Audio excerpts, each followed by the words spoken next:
Hey everyone, welcome back to the Jorphany YouTube channel. I wanted to share with you guys some of the things that we do in our life to help us to continue to grow and thrive.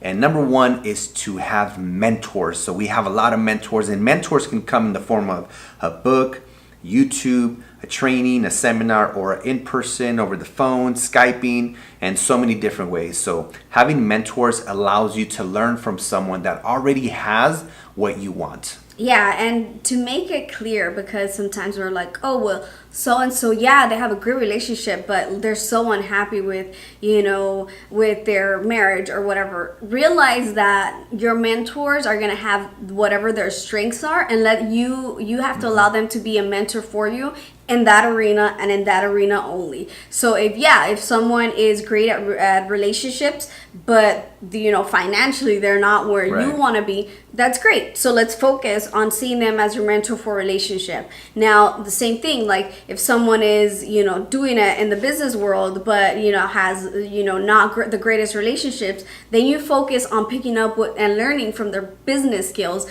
and not the relationship. So knowing the difference and knowing that that's going to be different with different mentors. No one is perfect, so just take what it is that you're there to take from and learn from. So aside from having mentors, again, it's like educating yourself, right? So recently you're reading which book right now? A Tribe Called Bliss. A Tribe Called Bliss. I just finished reading Gary Vee's Crushing It, and right now I'm listening to my Tony Robbins CDs because they're super old school, but it came with one of my trainings that I invested. And so we're constantly learning, but more importantly, you don't want to just learn and go into information overload. The most important thing is to implement and to take action with the things that you learn. So our formula is like learn, and then implement. Like you should be implementing like 75% of the time. So always be learning, but triple that information into actual action-taking strategies. And so implementing the information, whether it's in your health, in your love life, in your relationships, in your finances. And one of the other things, so for example, like this month I'm going to a real estate training. She recently went to like a health and wellness event. We have our event coming up, so constantly just educating ourselves again, regardless of what form it is. Yeah, and a great thing could be just getting clear, like, who are your mentors? So the other day he asked me, like, who's like someone's life that you would like to have or that you would look up to, and I was like, well, I couldn't answer that like necessarily like one person, but I like different aspects of different people. And again, taking the best of what I see in other people. So for me, for example, I love Jada Pinkett Smith. She's like a little firecracker. She's hood, but she's wise. So I love, the way she just kind of raises her family, very not with the norms, just what works for them is what works for them, and that's it. And I love Melissa Hanson. I absolutely love how, she's into fitness, how she's into food and, health, and she looks amazing, like total goals. And then Ellen Fisher, who's the complete different spectrum. Like she's just like, if you look at her up on YouTube, like that's mom goals for me. So just different arenas from different people. Like those are the mentors for me. And then for us together, John Butcher and Misty, like they are just the ultimate couple goals for us. And so we'll watch videos on them. Who are your mentors? I love Tony Robbins and his wife Sage. They have an incredible relationship, and I love how they work together, and she's handling a lot of the background stuff, and he's doing the trainings in person and transforming lives. Right? And then the last thing is who you surround yourself with is going to have a huge impact on the quality or lack of type of life that you have. So surrounding yourself with people that have what you want. So if you have maybe a couple that you look up to in real life, in reality, that you could surround yourself with, maybe they have a great love life, a great health life, a great financial life, then you want to surround yourself with people like that, because ultimately you're going to become like the people that you surround yourself with. What is the saying you say, that if you're the most successful person, or you are the average of the 5 people that you hang out with the most. The other one. The other one is the smartest, that you never want to be the smartest person in a room, because essentially, you do at times, because like For example, like we have our in-person trainings, right? So at times we will be the most smartest in a particular subject that we're maybe teaching, and everyone's coming to learn from us. And so it's okay in that aspect. But then, like I said, she just went to a training recently. I'm going to a training this coming week. And so we won't be the smartest ones or most intelligent in that subject. So that means that we're always learning. So you never want to be the smartest person in the room. Yeah, and so that goes with your friends, who you keep being company with. What are you listening to? What are you watching on TV?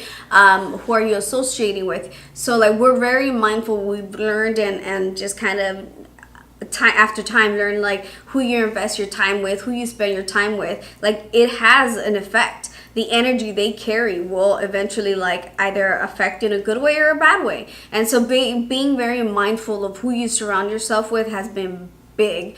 If you're constantly with people that are always bickering and fighting, like is that something that that you want to be part of your relationship? And knowing that by you giving yourself distance, it doesn't mean like I can't talk to you anymore. Sometimes we have family members that like it is what it is. Like it's just that's we were gifted with them and that's it. But knowing that I'm not going to go out of my way to spend 24 hours a day with X person, or learning that me giving space doesn't mean I'm saying like I don't love you, I don't want to hang out with you, but I am making this a priority and I'm trying to make this girl. So knowing that difference and knowing that you're not just like, oh no, I can't talk to you anymore, like that, it's not about that. Yeah, and frequently people ask us, well, how do I find the right people? How do I find the mentors? And the very first step is that you need to get rid of the wrong ones in order to make room for the right ones. Boom, drop the mic. Right? So yeah, and going to events, like you said, after I went to that wellness event, I came back inspired, just like, wow. And just, you grow your circle. Like now I have these group of girls, in a chat or on a Facebook group that now you're able to like, hey girls, like who knows what's good for when your throat hurts, holistic stuff, and right away you'll get like a million answers. Or hey Melissa, like what's an easy go to party favorite meal that you bring that everyone likes, even non-vegans, and like she'll give her pointers and everyone else chimes in, like, so just kind of opening your circle to that and then just getting inspiration. And again, with going back to getting wrong of the wrong people to make room for the right people, just think in your life right now, what toxic relationships do you have? Whether it's an intimate, whether it's a friend, even coworkers, even your boss. I mean, whatever relationship you might have around you that's very toxic, that's the first thing you want to start to, diminish or completely eliminate that relationship. And that alone is going to open up, a whole new reality. Yeah, you may ask yourself like, well, how do you know? Well, just look at, without telling them like I'm going to look at what we're talking about, but see what your conversations consist of.